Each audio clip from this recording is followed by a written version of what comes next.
I'm about to rank the fuck out these Danny Brown albums. Oh my gosh, guys, I am so sorry for taking so long with this video.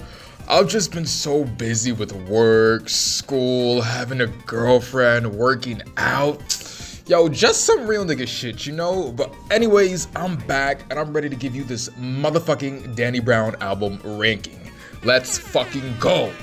Okay, first things first, before we get into this, I originally went on Spotify and listened to the work labeled under albums. This included 7 projects total, but when I did some information, one of the first projects, Soup, was actually listed as a mixtape instead of an official album, so whoops.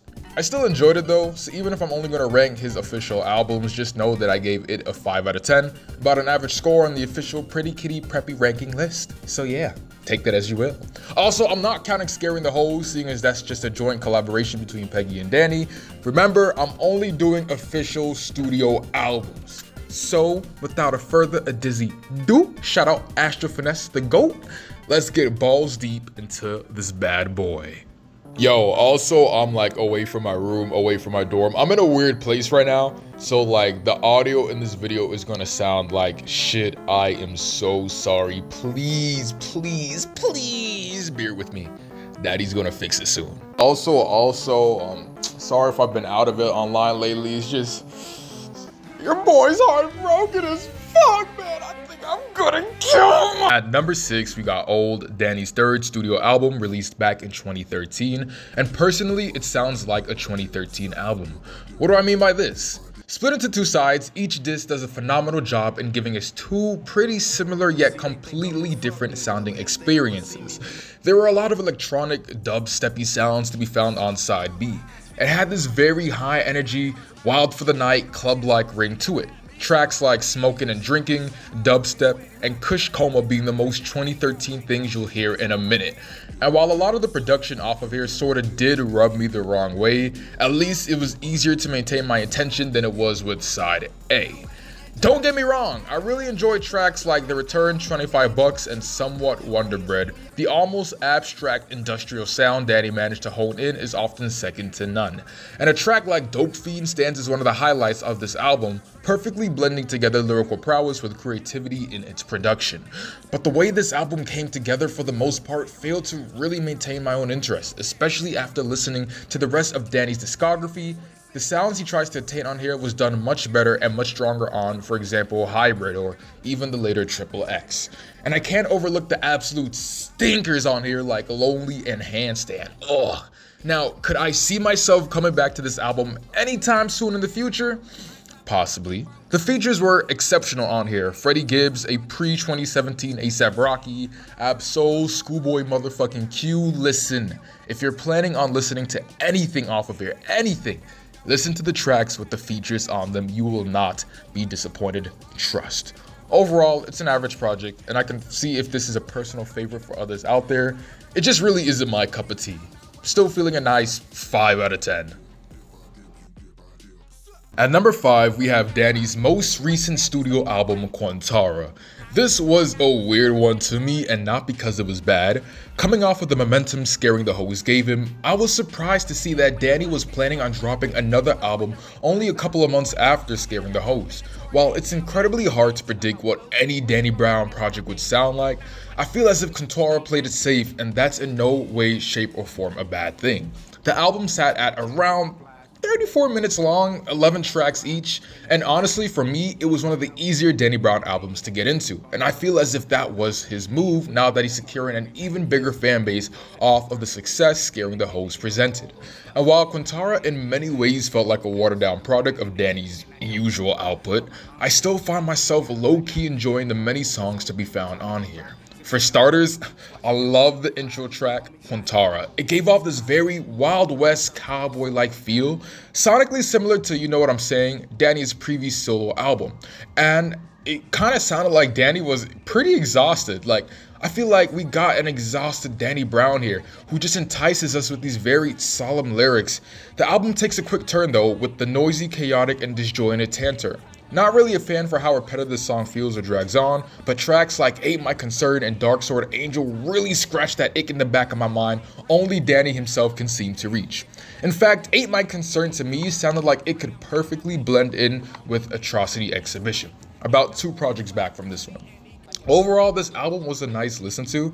I wouldn't go on to call it fast food, but more like a quick snack, an appetizer. Something to help keep your hunger at bay while simultaneously not being too much as to keep you stuffed. Quick shout out to Bruiser Wolf and Mike for their killer features on here. Overall, I'm feeling a nice 5.5 out of 10. Yeah, 5.5 out of 10. At number 4, we have The Hybrid. Yes sir, Danny's first official debut album, released way back in March of 2010. Coming off of Soup and heading right into this album surely took me by surprise considering how fast Danny was willing to change his sound and how effortlessly he made it seem. While Soup had many elements of a Midwestern project, you know, the soulful production easily embraced by the Freddie Gibbs, the Yeas, and the Chances, Hybrid came off as extremely underground, digitally condensed, almost as if I was taking part in this underground rave set in the catacombs. Hybrid was a nice change of pace, and would set a blueprint for how far Danny would go in the next couple of years. I could easily see songs like Need Another Drink and Greatest Rapper Ever being played at local clubs and underground events. Despite the iffy mixing, the sound is different. It's infectious, it's groovy and smooth, yet full of energy and innovation. And as much as I endured songs like New Era, some tracks were completely left field, Exotic being one that comes to mind. Honestly, I fell in love with the Exotic, and I could hear a prime Slim Shady and the ICP all over this easily. And the track Re-Up reminds me of an early Odd Future, which was very lovely to hear. Hybrid is special with the fact that a lot of the production off of here combined cheap, low synthy sounds with these quirky chords and digital instrumentation. Hybrid was a lot more experimental and ambitious than any work Danny had done at this time, and I can't stress enough how much I adore the new direction he took on here. Now, while I was hooked with the first half of this project, its experimentation with sounds caused it to be a little bit too inconsistent for my tastes. It was all over the place sonically, and after a while the tracklist just began to drag on and on and on. And while I adored the energy put into this album, I think it's a big leap from where he was at the time, with some minor inconveniences here and there of course. Hybrid still manages to easily stand the test of time when it comes to just having good music. Either way, I'm feeling a solid 6.5 out of 10 with this one. Shooting Moves and Nowhere to Go stays on repeat, my favorite songs off this joint.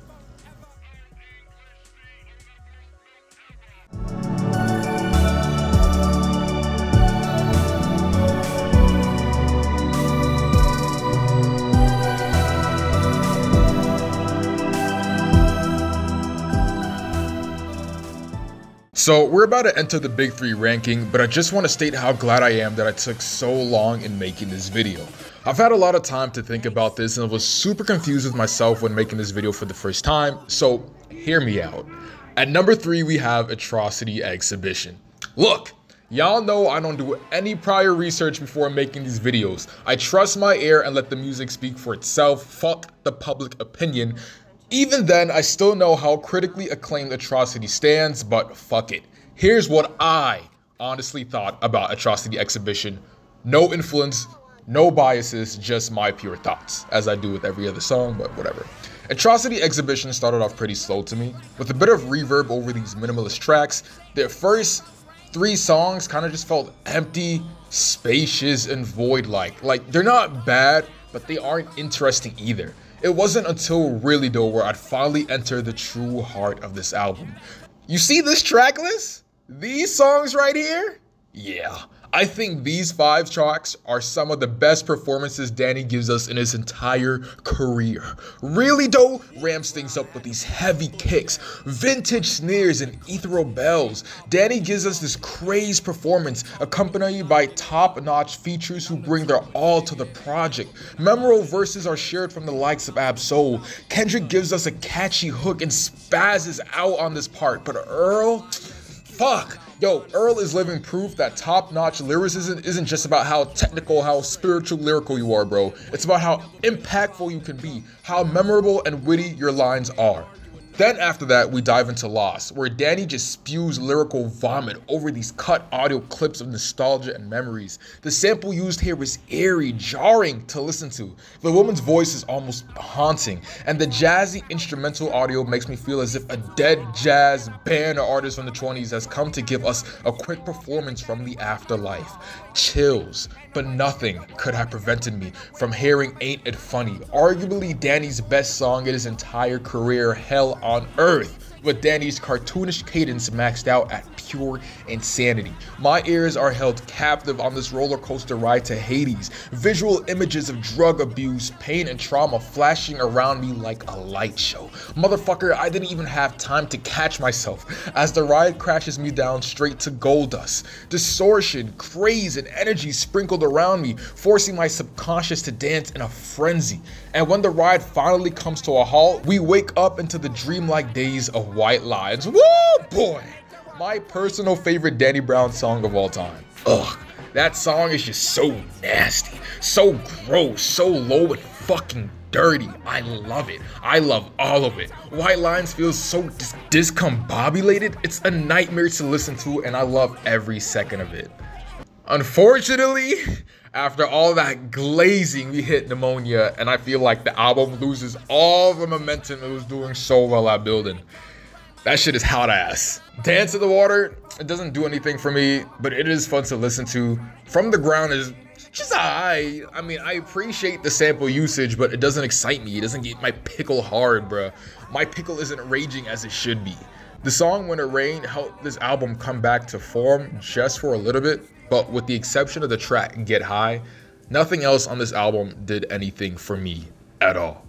At Atrocity's lowest is boring, stale, and doesn't do much when compared to Danny's older or newer works, but at its highest, like at its peak, it's some of Danny's best work to ever exist. And I'm torn. While part of me wants to give this album a score between a 6 and a 7, you can't find songs off of here and any other hip-hop projects at its best, and these highs can just can't be ignored. While short, when Danny outdid himself, it managed to leave a huge impression on me, something I'll think of years later.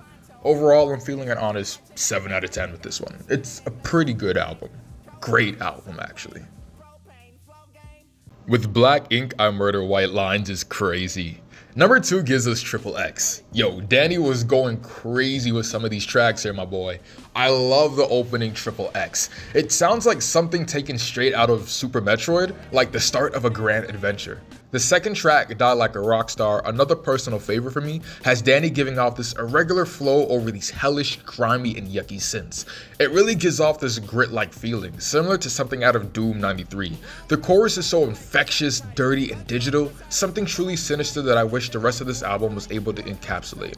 Pac Blood sounds really feverish. Quick editor's note, it is Pac Blood, like Tupac. I am so fucking sorry, like, I'm rewatching the video I made and I'm like, no way I said it like Tupac. No. Listen, Woody, aside from the 90s rap I dabble into like Tupac. A 2-pack of ass. I am so sorry. Please have mercy on my soul. But yeah, back to the video. Anxiety driven. Here Danny is just rapping his ass off, letting the words fly out of his mind and onto the paper. But screw all of that, can we please shed some light on Monopoly and Blunt After Blunt?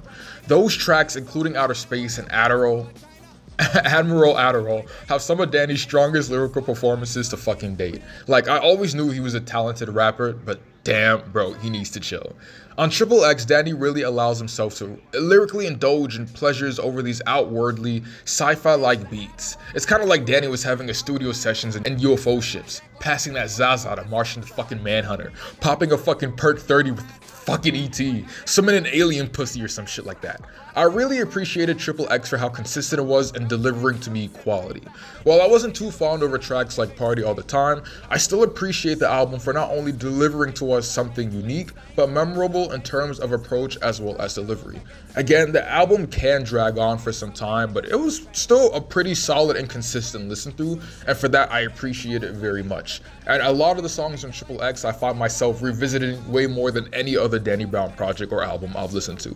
For something that came out way back in 2012, I think it's done pretty well in standing the test of time in terms of quality and, again, consistency.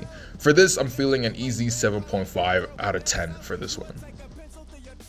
And finally, sitting on his throne with this golden crown, rightfully in first place, you know what I'm saying, is number one in my opinion. You know what I'm saying is the most fun I had listening to any Danny Brown album, hands down. It's consistent, it's good, perfectly flaunting off its funkadelic roots through top tier sampling and production. Maybe besides like 2 or 3 songs that didn't click as fast with me, the level of creativity and atmosphere here is again second to none. In terms of production, this is the most creative I've ever heard Danny Brown on any project.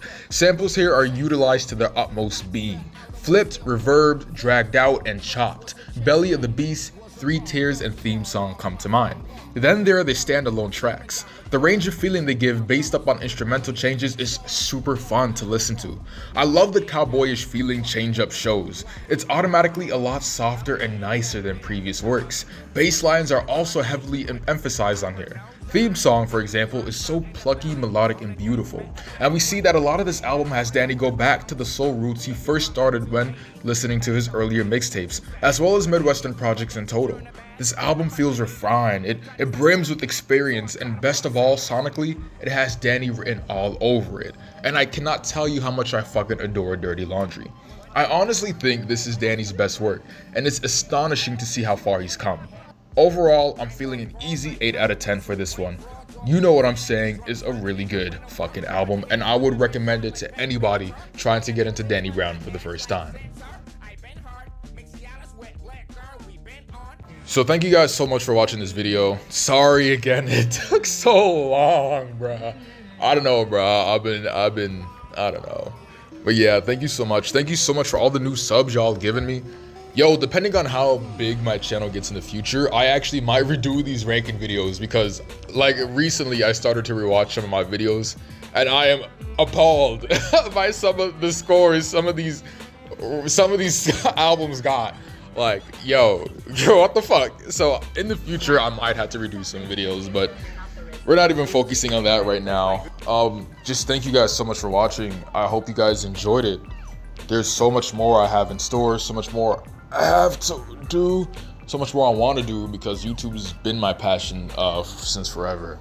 Yo, also, I haven't forgotten, when I reach 1K subs, if you go back, there's a promise I made. Once I reach 1K subs, I might have to hit y'all with that mixtape, that 1K sub album, that 1K sub mixtape. So thank y'all so much for watching. It's been your boy, Lord Pretty Kitty Princess Poom Poom the Third, and I hope to see y'all in the next one. So, bye-bye. They can't do this to my pookie dookie kooky bear.